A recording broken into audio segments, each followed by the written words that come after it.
ওয়ালাইকুম এভরিওয়ান। এই যে আজকে আপনাদের একটা প্রয়োজনীয় একটা জিনিস দেখাবো। এটা হচ্ছে ছাগলের জিহ্বা। এটা আমি সুপার শপ থেকে কিনে নিয়ে এসেছি।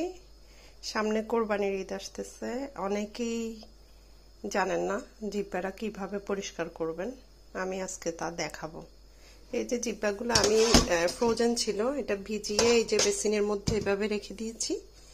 আর এটাকে আমি এই যে গরম পানি করতেছি, গরম পানি করে দেন দেখাচ্ছি আমি।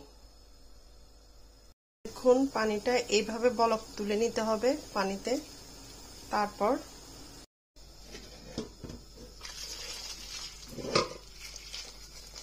সম্পূর্ণ পানিটা আমি এই যে এইভাবে দিয়ে নিলাম। যতক্ষণ না পর্যন্ত পানিটা হাতে ধরা যাবে ততক্ষণ পর্যন্ত এইভাবে ভিজিয়ে রাখতে হবে।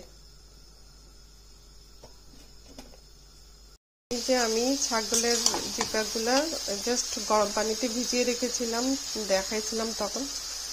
এরপরে চামড়াগুলো আমি ছিলে নিয়েছি। কিছু হালকা চেষে ফেললেও হয়ে যায় ছুরি দিয়ে, আমি দেখাতে পারি নাই, ক্যামেরাটা অন করতে ভুলে গেছি। এই যে সব মরিচ মশলা সবকিছু মেখে আমি হাতে এই যে কষাচ্ছি জিহ্বাটা। তারপর আমি এটা এই যে মুগ ডাল দিয়ে রান্না করব। মুগ ডাল দিয়ে খেয়ে দেখবেন, খুবই সুস্বাদু লাগে খেতে। এই যে মুগ ডাল দিয়ে আমি এটা মুগ ডালটা ভেজে নিচ্ছি। তারপর এটা ধুয়ে এটা যখন একটু সিদ্ধ হয়ে আসবে তখন আমি মুগ ডালটা দিব। যে আমি এটাকে একটু ঢাকনা দিয়ে রেখে দিব, একটু কষা কষা হইলে যখন এটা একদম তেলটা উপরে উঠবে তখন আমি সিদ্ধ করার জন্য পানি দিব, দেন মুগ ডালটা দিব। এই যে আমি অফ ক্যামেরায় ডালটা দিয়ে নিছি। তারপর পরিমাণ মতো পানি দিয়ে ডালটা একটু নেড়ে চেড়ে পরিমাণ মতো পানি দিয়ে দিয়েছি যাতে ডালটা হয়ে যায়।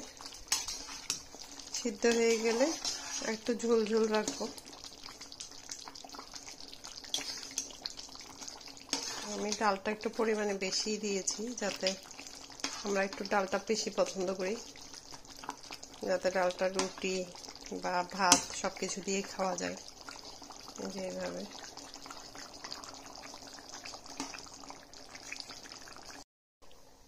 যে আমার রান্না অলমোস্ট ডান, রান্না হয়ে গেছে। এটা হচ্ছে তার ফাইনাল লুক।